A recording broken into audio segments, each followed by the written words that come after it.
好的，我们在今天就特别透过了岳阳视讯专访英国上议院的前议长，在目前她也是上议院的议员德苏莎女爵。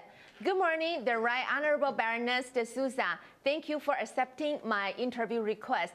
I'm so privileged because this is the first time ever that a British baroness speaks to Taiwanese media and viewers. So I would like to start our interview today with a question regarding UK and Taiwan relations. And so, Baroness, how do you see the post-Brexit UK-Taiwan relations, and will there be any chance for our two countries to deepen our trade ties or sign a bilateral trade agreement? Thank you so much for having me. May I start by extending my warm good wishes to all the people of Taiwan. Thank you. And your question is a very appropriate one because, as you know, today, we have restarted negotiations with the European Union on trade agreements. Now, we are at a particular crossroads in the UK about where our trade is going to come from in the future. As you know, that the trade agreements, or the trade, at least the volume of trade between Taiwan and the UK over the last 10 years has grown considerably.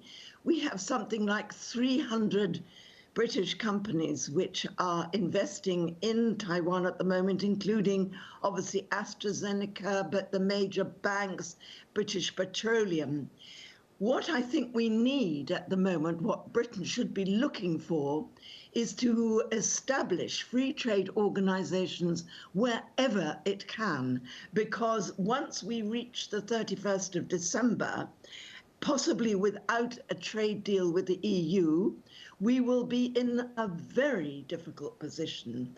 And I think what we need to do is to rapidly set up a free trade agreement with Taiwan, with whom we are great friends anyhow. You know, may I just add that what was really interesting is that one of our popular tabloid newspapers very recently has been arguing that the UK should stop all its, or at least not focus so heavily on the EU negotiations, and in fact try to build up trade with some of its smaller partners, including Taiwan. And if that comes out in the popular press, it means that people are quite keen for this to happen. Yeah, very good. But how do you see the China issues? We noticed that the British government announced that it will ban the use of Huawei's 5G infrastructure. Social media platform TikTok and the video conference platform Zoom have caused national security concerns in many countries due to their ties with China. And how do you see this? Well, to be perfectly frank, I think the very simple answer is that it all depends on US sanctions. And this issue is rather more to do with politics than it is to do with security. The UK government reversed its decision in January of this year and has decided to ban Huawei, but it will take some years for it to withdraw all its components. I personally feel that this is a step too far because I think that it will, in the end, affect the speed of the digital revolution in the UK. It will certainly make it more expensive in the UK. And I suspect, too, that if Huawei is going to be limited, it will also impact on Taiwan's economy because, as I understand it, Taiwan, in fact, makes a number of components for the 5G network. So I think, you know, lacking the infrastructures in the UK, unless we can sort of very rapidly build up our own, and I doubt that will happen in a hurry, I'm not sure it is such a good move. Yeah, you must have noticed that on June 30th, China passed the controversial national security law for Hong Kong. And what do you make of this law? Hong Kong media tycoon Jimmy Lai and his son were arrested on the morning of August 10th. Do you foresee more pro-democracy activists to be arrested by China in the future? Of that, there is no doubt. There is absolutely no doubt. I think we will continue to see it because, in fact, the whole point of the law is to try to suppress dissent in Hong Kong. And it's a warning for Taiwan, which has always, well, since the time of your President Tsai Ing-wen, has actually rejected the idea of, one China, two systems, one country, two systems, or China first, or China only. So, I mean, I think that what we're going to see in Hong Kong is going to be a sort of, a foretaste of what may well begin to happen in Taiwan in due course. The Carrie Lam has actually, the chief executive has actually delayed the elections because, she says, of unrest, but mainly because of COVID. But it will also be, I think, to give time for the Legislative Council to select suitable candidates, i.e. candidates that are friendly towards PRC. You just mentioned that Hong Kong government announced that it would delay its elections for a year over various concerns. What do you think of this move? And U.S. Secretary of State Pompeo said that Hong Kong will never again be able to vote for anything or anyone. Do you agree with that? Very, very sadly, I have to say, I do agree with that. Because again, I think that the whole purpose of the law introduced in Hong Kong is to make sure that there is no dissent on that island, and that necessarily means that those candidates for election will have to be very well tested for their adherence and loyalty to PRC. Yeah, you met with our President Tsai Ing-wen in Taiwan and exchanged views with her. What is your impression of her? And during the outbreak of COVID-19, how do you think of her leadership in combating the virus? This is, to me, a very important and quite a sort of detailed question. And it deserves a proper answer. First of all, let me say that your president is a hero in the UK, okay? She is increasingly known as someone who is trying on her own to fight the arm of the PRC. And I think when she came to power, when she took over from the KMT government in 2016, when the KMT lost their majority, she immediately made it obvious that what she was going to do was to reject the 1992 consensus. And, therefore, what she did is opened the way. What I think we need is her to be able to broadcast more generally to the world in order to gain the support, international support, that maybe Taiwan is going to need in the future. Yeah, you once questioned the British government what diplomatic and practical assistance it was providing to Taiwan and what plans they have to recognize it as an independent sovereign state. Do you have any suggestions, and how can the UK help Taiwan expand its international participation?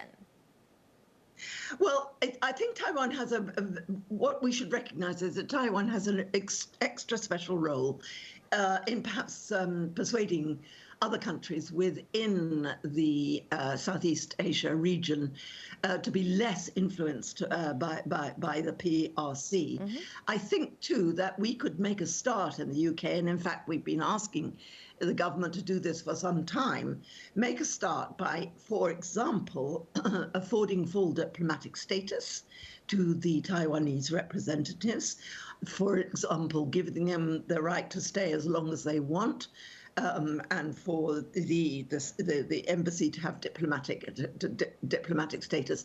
I think also what we might do is sort of increase our trade with Taiwan, and this is in a time of great need on the part of the UK, so that shouldn't be a difficult thing to do.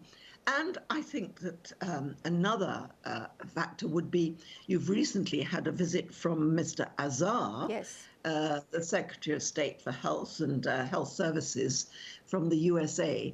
I don't see why we shouldn't now start thinking in terms of sending ministers of cabinet rank to Taiwan to discuss trade, amongst other things. Now, one of the questions that you asked, and I haven't answered adequately, is how President Tsai managed to respond to the earlier signs of COVID-19.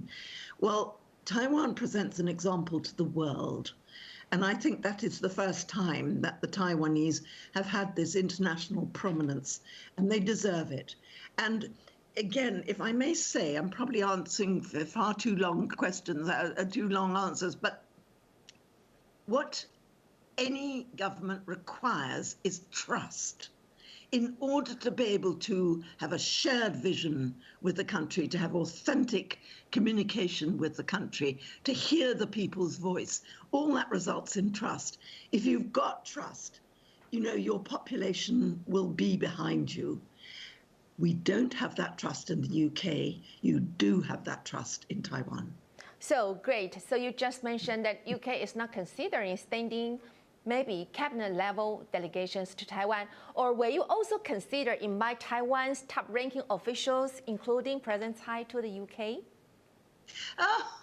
That would be a wonderful, wonderful thing. I tell you, what I've been trying to organize, so I doubt I will be successful because of the politics, but President Tsai has obviously the highest possible rank, okay, but I would love her to come as a private citizen to begin with, to come and talk to the LSE, her old alma mater. And in fact, I know I'm quite friendly with the director of the LSE, Dr. Eric Bergloff, and I've written to him about it and put him in touch with your office in the Taipei office in London. And he's very keen. But of course, it's a question of politics. And I imagine that the UK government, because of its delicate, balanced relationship with the PRC, will actually be very careful about inviting someone of such distinction and high rank. But I hope, my fingers are crossed, and I hope one day it will happen. Okay, my last but not the least question. We know that Taiwan is a beacon of democracy in Asia, and we share the same values of freedom, transparency, and human rights with the UK. But seeing what happens now in Hong Kong, do you think that democracy can really take roots in the Asian soil?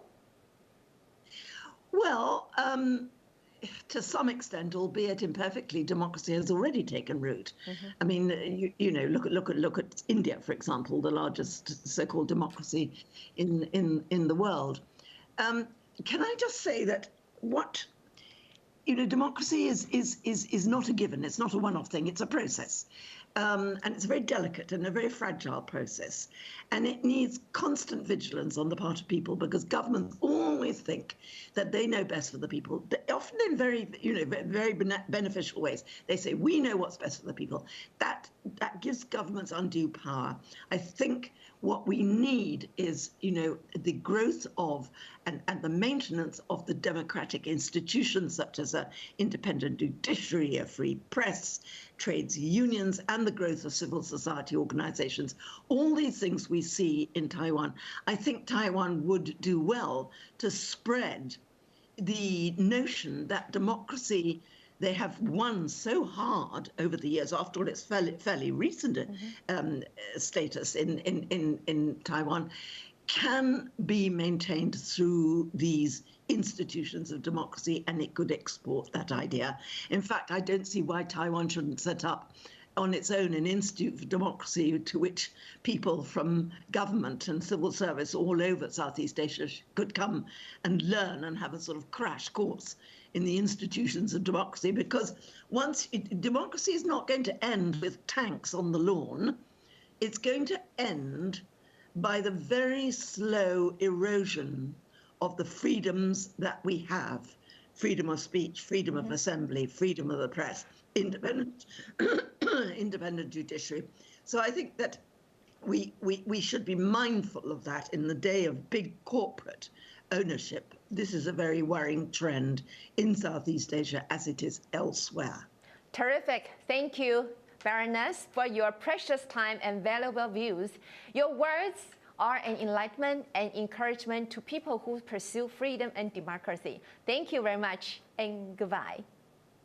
Thank you so much, and goodbye to all my friends in Taiwan.